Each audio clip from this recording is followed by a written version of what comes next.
అనుబంధం తెగినా తెచ్చుకున్నా కానీ ఇలా భారతీయ రాష్ట్ర సమితి లాంటి తెలంగాణ రాష్ట్ర ఏర్పాటు సాధన కొరకు ఉద్యమించినటువంటి ఒక నాయకుడు కేసీఆర్ గారి యొక్క నాయకత్వం పనిచేసేటువంటి అవకాశం నాకు లభిస్తున్నందుకు real and feelings today is the most happiest day in my life.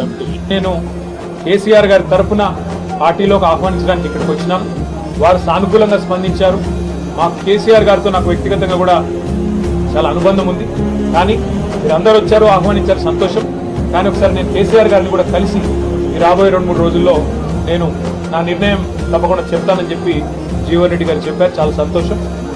KCR గారు ముఖ్యమంత్రి కావాల్సిందే, తిరిగి మళ్ళీ కేసీఆర్ గారు బాధ్యతలు చేపట్టాల్సిందే, తెలంగాణను పట్టాలు ఎక్కించాల్సిందే.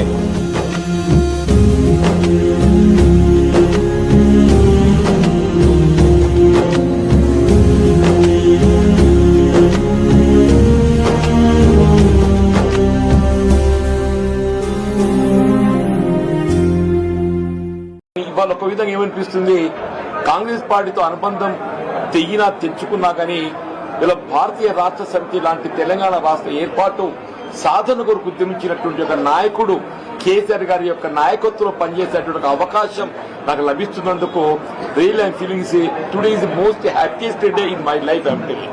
ఇలా జీవితం అనేది ఎటు దారి తీసి ఏంటి మనం ఎవరు కూడా ఊహించమని చెప్పారు.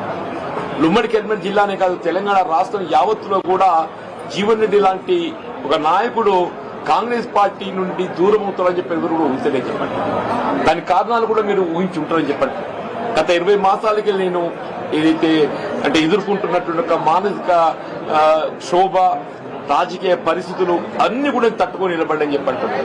అయినప్పటికీ కూడా ఏదైతున్నదో ఇవాళ నేను తట్టుకొని నిలబడ్డా, కానీ రాష్ట్ర భవిష్యత్తు కూడా ప్రధానం అని చెప్పంటున్నాను. వీళ్ళ ఆనాడు ఏదైతే 2023 సాధారణ శాసనసభ ఎన్నికల్లో ఒక్కరికి ఏముంటుందంటే ఇంకా మెరుగైన పాలన కావాలి, ఇంకా మాకేదో భవిష్యత్తు కావాలనుకుంటాం. ఆనాడేదైతే 10 సంవత్సరాల కేసీఆర్ పాలనలో తెలంగాణ సమాజానికి కల్పించినటువంటి యొక్క పరిష్కారాలు ఏదైతుందో, అభివృద్ధి ఉందో, ఇంకా మెరుగైన పాలన కావాలని చెప్పి కాంగ్రెస్ పార్టీ మరి మీరు పేర్కొనడం జరిగిందో దాన్ని ప్రజలు ఆకర్షితులైన కాంగ్రెస్ పార్టీకి అవకాశం కల్పించింది. కానీ రియల్లీ ఏదైతుందో నా అనుభవం చెప్పంటుంది. ఐ సీన్ ఎన్టీ రామారావు గారి ప్రభుత్వం చూసా, నేను తదుపరి చెన్నారెడ్డి గారి ప్రభుత్వం చూసా, విజయభాస్కర్ గారి ప్రభుత్వం చూసా, రాజశేఖర్ గారి ప్రభుత్వం చూసా, చంద్రబాబు నాయుడు గారి ప్రభుత్వం చూసా, కేసీఆర్ గారి ప్రభుత్వం చూసా నేను.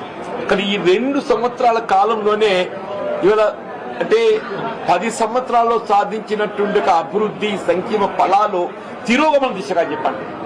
కేసీఆర్ గారు ఏ ఉద్యమ నేతగా తెలంగాణ రాష్ట్రాన్ని సాధించడానికి వారు ఉద్యమించిండ్రో, వారి సాధారణంగా తెలంగాణ రాష్ట్ర భవిష్యత్తు నిర్మాణానికి 10 సంవత్సరాలు కృషి చేస్తే అది 2 సంవత్సరాల్లో తిరోగమన చర్యగా